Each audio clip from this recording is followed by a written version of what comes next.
How to change whatever you don't like about yourself. Perhaps you have been told how much of a bad communicator you are, one who cannot make a full-length sentence without stuttering. You are known to be a warrior in the art of worrying, or you are battling with surges of impatience that makes you run when you should walk. Most recently, you have summed up your life story as one written from the library of low self-esteem. You detest how you cannot glance at yourself twice on a mirror, coupled with the endless somersaults that take place in your belly when you are asked to make a simple speech before a small group of people. In fact, there is nothing special about you that someone else should admire.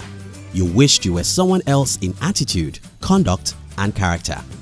Having hatred for something about yourself can be an aspect of self-hate or self-loathing, in that you do not totally hate yourself as a person. There is a specificity to what you dislike in you. Most of the time, what we loathe in others could be a mirror of what we dislike in us. For example, when a parent fails to praise his child for doing well, the child tends to see himself as being not praiseworthy, even as he detests his parents for not seeing him worthy of parental approval. The perception of others about you can affect one's tendency towards hatred of self. Let it be known that it is possible to have a dislike for a character because you have magnified it through the eyes of society and people's expectations. In this video, we'll be sharing with you how to change whatever you don't like about yourself. If you're new here, consider subscribing so you won't miss other interesting videos like this. 1. Earmark that imperfection you need to make perfect. Maybe you're a chronic smoker who desires to quit once and for all. You always party yourself into being in debts. There's something about you that cherishes being late for work or meetings, which you silently wish to die a natural death. You are short or are troubled by your saggy breast. Whatever the imperfection or issue, it is important you write it out after a careful self-scrutiny. At this stage, you are permitted to write out as many things as possible which need to be corrected in you. Minds that are unprepared for change could entertain excuses and complaints without consciously extracting from the full package the unneedful in them. Sit down, think through the components of yourself that triggered justified anger in you. 2. Ask yourself sincere and blunt questions. With respect to the 1, 2, or 100 imperfections that you have listed out and which make you detest yourself, intently look at the sheet of paper and ask yourself questions nobody else but you can do without getting offended. Am I overreacting concerning my human nature? If I'm truly not happy with these imperfections, when did I start hating myself for having them? What or who have the ability on me to make me notice any of these imperfections? Can I control that event or person's influence over my life? Are all these imperfections changeable? Is it possible they can be worked on? My physical appearance does not make me confident. Do I need to admire myself more or have a complete change of wardrobe or fashion sense? About things I cannot handle alone, am I comfortable sharing them with a trusted friend or a professional counselor?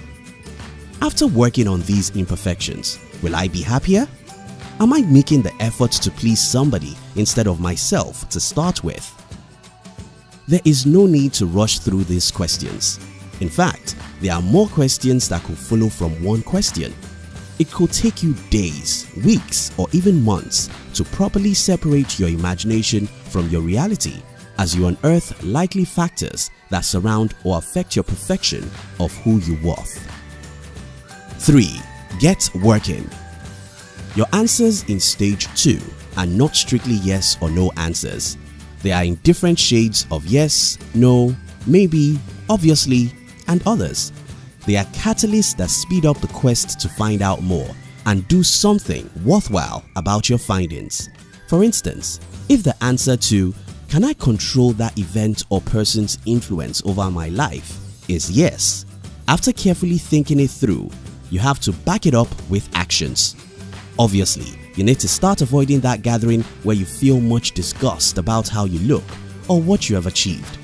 That family member, friend, or colleague whose words or actions add up to face yourself harshly while they glow wantonly for making you feel miserable, has to vacate your life space. Since you can control their influence over your life, why give them another second to reign over you? 4. Remember, you have some goodness in you. One thing very significant about negativity is its potency to prevent a person from seeing anything good about himself. The obsession with imperfection is very real, so real that nothing else will matter but the flaws. Take a break from thinking through what you can or cannot change about you. Make a reverse down to the other lane where positivity dwells. Think of the good things you are or you have ever done in the past for others. Even when you don't know, people are gaining inspiration from you. Fixing your eyes on yourself without looking around to embrace the gift of humanity will make it nearly impossible to appreciate the good qualities in you. Your talents are worth appreciating. Dwell on the thoughts of your accomplishments, no matter how comparatively little they are. If you think you have not made any impact on people's lives, you can start unveiling your goodness through volunteering, donating monies, clothes, books to the needy, and other things. Defend the defenseless, stand for the truth, treat people right, and your confidence is bound to skyrocket as people commend your works. 5. Affirm yourself daily. Every day is your day. On a good day, on a bad day, in sickness, in health, in poverty, in riches, life itself is a gift. To overcome self-hate, validate yourself on a daily basis. Develop a mantra to recite to yourself every morning when you wake up from sleep and every night before you go to bed. Learn to tune out voices that say things contrary to what you have told yourself you are. Occupy yourself with songs, books, and write-ups that bear messages which boost your self-confidence. Record every progress attained in your journey to self-love. Discover the pattern your life takes when you take certain decisions that are different from what you are used to. Desist from self-derogatory words like, "I'm stupid, I hate my life, I suck at this job." Rather, tell yourself how wonderful you are, how much you love your life, and how you are good at a job. You may not feel it, but telling yourself beautiful things eventually yield a healthy perception of who you are. Bad days won't be able to dictate your state of mind for you. It is not an easy journey to make. There will be days you are bound to forget that you should speak wonderful words lovingly to yourself. However, consciously sticking to the initial plan of being more of your thoughts than in your feelings will keep you from not giving up on yourself. It is possible to be the best of you, flaws and all. Thank you for watching our videos. We'd like to give you another interesting video for you to enjoy next. But before then, our team will be very happy if you can like this video and share it with your friends on social media. If you're new here, don't forget to subscribe so you won't miss other interesting videos like this. Look at your screen now to see 2 other videos we handpicked for you to enjoy next. We love you.